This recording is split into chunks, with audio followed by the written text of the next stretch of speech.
Hey guys, welcome back to another episode of Rich Tech, and in this episode I want to talk a little bit about waterproof smartwatches. Before you decide to dislike, just no disclaimer, I'm not going to actually show watches, but I'm going to say and talk about the watches that I have actually been researching because I actually want to buy one soon. So I decided I'd make this video just for those of you who may be searching out there. There's so much different watches out there. It gets really confusing on what to look for and what to purchase, especially with all the Chinese market that has, you know, knockoff watches and so forth.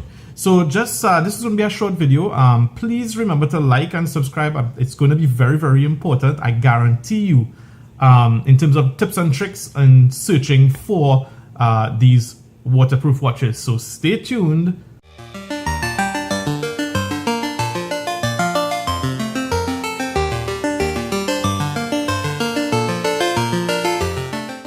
Guys, so there is a lot of smartwatches that are out in the market now, and the technology has been increasing a lot of the times. Today I want to talk about those watches that actually have Android Wear OS. That's the new OS that came out. Android apparently had an old version, which I think I can't remember what they used to call it before, but now they call it Wear 2.0.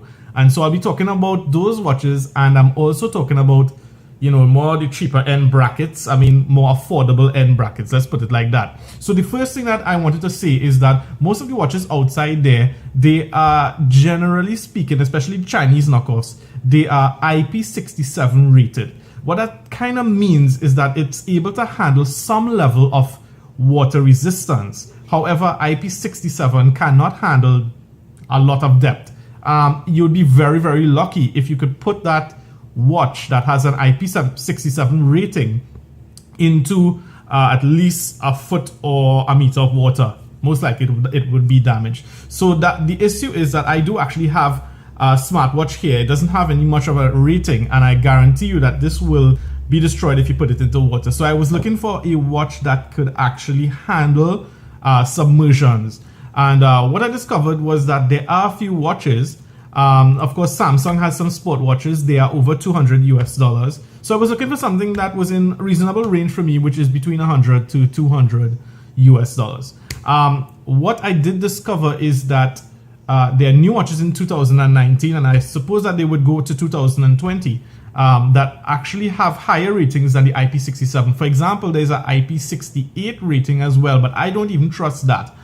So the first trick I can say is that if you're looking for smartwatches, don't search for IP67 or IP68 watches. In fact, look for something called ATM. That's the atmospheric conditions of the water. That's the new rating that many of the new smartwatches are using. So instead of looking for IP67, IP68, look for ATM5. And what that means is that it should be able, ATM5 means it should be able to handle about 5 meters depth of water, submerged completely. With that being said, so that sort of filters out a lot of the Amazon listings and so forth, and gets you in a proper search for waterproof watches. This is waterproof as opposed to water resistance. Water resistance just means it can handle some splashes and so forth. We're talking about waterproof. All right, so so with the ATM 5 rating, it means that the watch can actually be submerged up to about 30 to 50 feet in water, which is excellent because that's what you want for, like, if you're swimming in the pool, if you're at the beach, that sort of thing. That's kind of what I want. However, there is a catch to these watches, and a lot of the reviewers are not mentioning it, and if they are mentioning it, they mention it at the end. And of course, these things are very long, so I'm trying to do this as fast as possible. We're already 3 minutes into it. Okay, so a lot of the waterproof watches, that's the ATM5 watches, they don't actually have a speaker. They come with a microphone so that you can control Android Assistant, which is great, which is excellent, which is something I want. But they don't come with a speaker for playback. That means that you are going to most likely lose the ability to make calls from that watch. Like this, for example, this is not rated ATM5, and of course this comes with a speaker. It comes with a mic and a speaker.